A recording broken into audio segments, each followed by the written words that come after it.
Hey there, Luminary here, and I haven't given you anything throughout the week, but again, for good reason. Apparently, my life's being sucked away by Minecraft, but this is worth it, I think. I worked really hard on this, and I'm ready to show it off. Are you ready? This. Look at this thing. Pretty impressive, huh? Well, I'm not very good at decorating, but I tried, and I guess trying accounts for a lot. So, we say we go inside and see what's going on. Chest storage facility. Told you I was working on something with chests and minecarts, I think. Well, if I didn't, I just did. Alright, so, press button for service. Alright. Press button to return chest. And whenever this light is on, that means it's in service. So let's see what happens. So press the button. Puts it in service. And look at that. There's a minecart with a chest. And there's a sword in it. Okay, well, once that's done, we hit the button again, and it goes away. And so does the light. Hit the button again.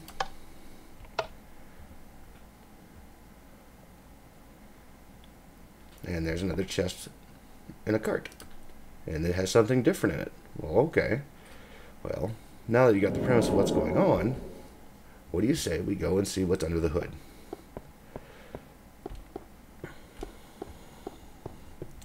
Decided to be a bit more fancy, so I encased everything in glass, so I hope you appreciate this. This is everything behind the wall. And in here, we have the chest storage facility. Look at that.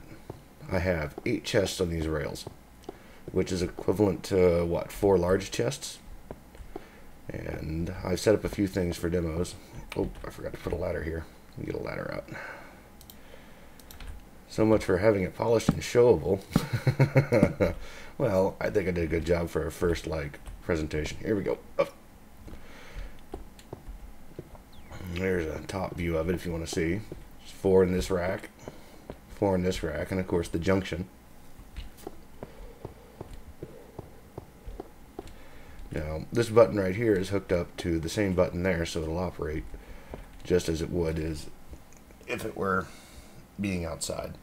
So, let's press the button.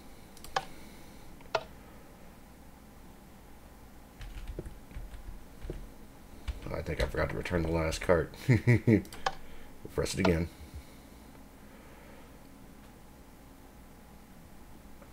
And there goes the cart out front. Alright, you do your business. Press the button again. Cart comes in, resets the light. And that's done by this button over here. So every time it passes over that button, there's a delay before you can actually call upon another cart. And I put that in on purpose so there's no, cart clogging. Alright, well, you saw the cart rack. What do you say we see what's underneath?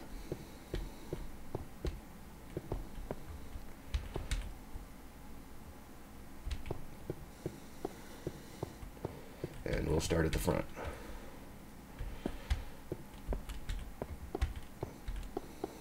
Okay, this is where the power button is that calls for service. Alright, so when you press it,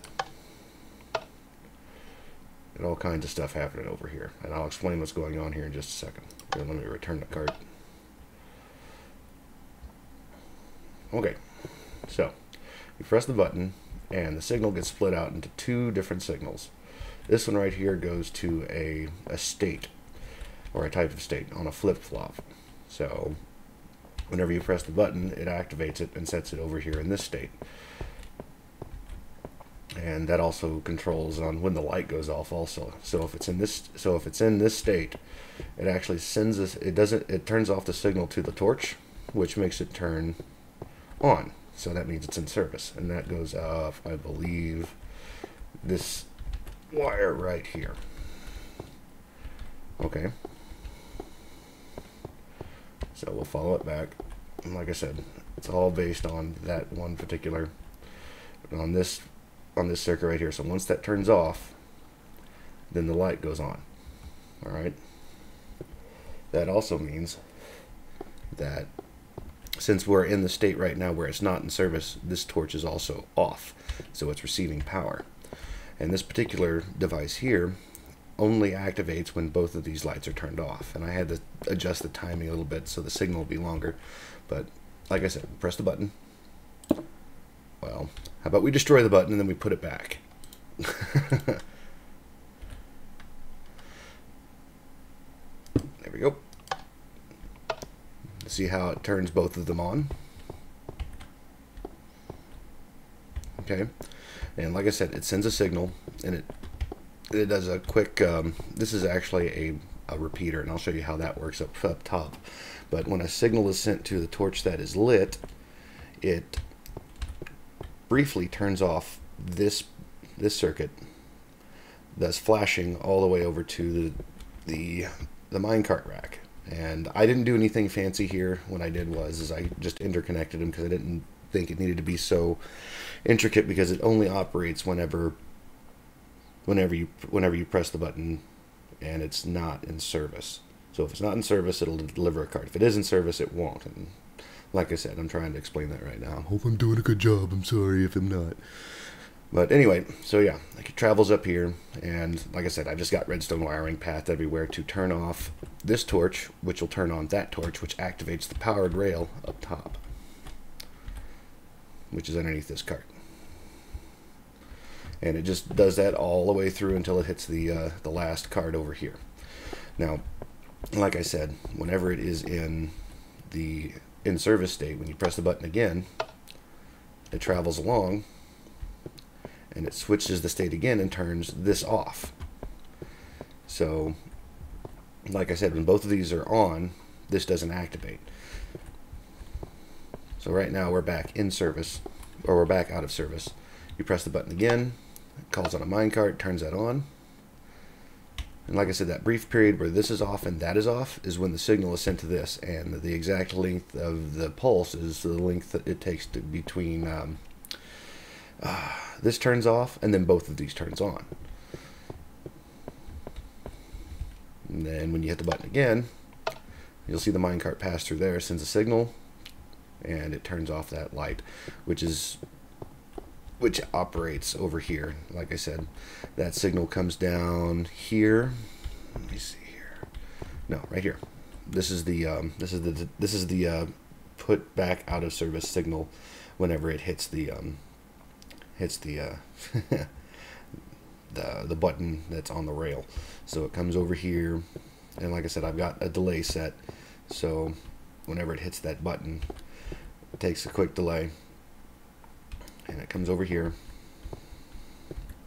and it provides power, or it gets, what is it? Now I have to remember what's going on. So right now we're out of service. Okay, that means it's powered. Right. Okay, that's what happened. I have to remember. I spent over 12 hours on this.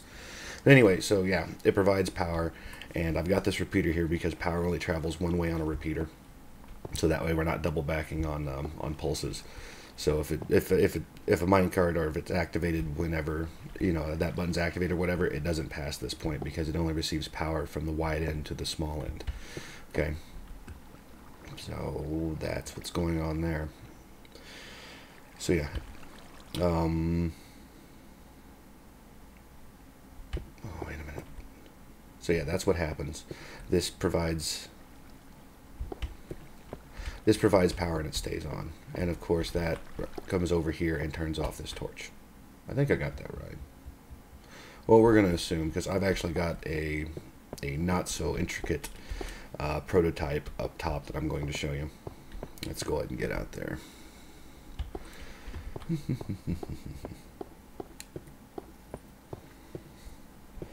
like I said, it's not so intricate, and it was just something to make sure I've got the circuitry right.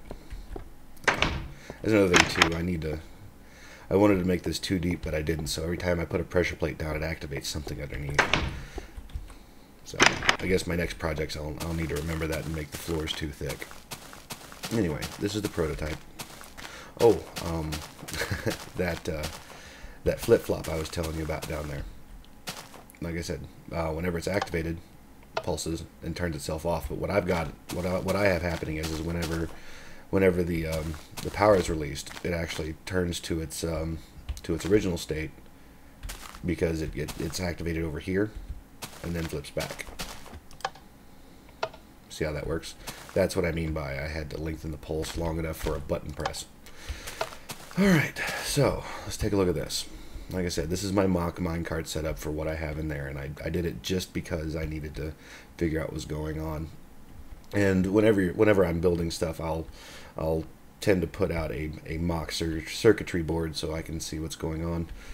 Anyway, so yeah, same deal. Press the button. And it's essentially the same thing. The power split into two, and it goes into a what is it? When this is a NAND gate. Yeah, it'd be a NAND gate. Oh no, it's a NOR gate.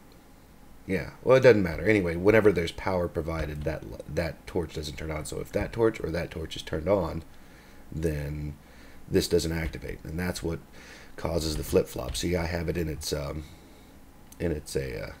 natural state with that repeater in between.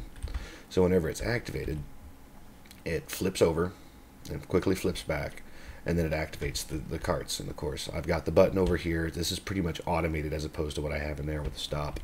But it hits this button, sends a signal back over here, and it flips again. So like I said, watch what happens. See, this is the working when light is on. This is the start button. See what happens? Light turns on. It hits the button over there. Turns back off. Alright, I'll try it again. This way you can see it without me moving the mouse. So it's the same principle. I think I had to work it out just a little bit more underneath, because what I did was when I made this, I had actually did something weird, and it ended up being a timing thing as opposed to actual circuitry doing the work. So I've got circuitry doing the work now. Underneath, I had to do some other stuff, but it's about the same setup as far as what's going on underneath, and fitting it in there. So yeah, it's a rather large facility, but especially for 4 chests worth, it's not exactly space efficient, but it looks cool, and it's something to do with redstone. You know, like I said, I mean, and I'm sure you could do stuff like add a password protection on the door or whatever, and that's more redstone. And at the time I made this, I was like, okay, once I have it wired, I'm not doing anything else to this thing. And once I got it working, that's what happened. Cart. No cart. So, yeah. And I covered all this up because I didn't want to see the wiring, but this button actually operates this track also. I have it wired in. I'll show you. It'll actually activate.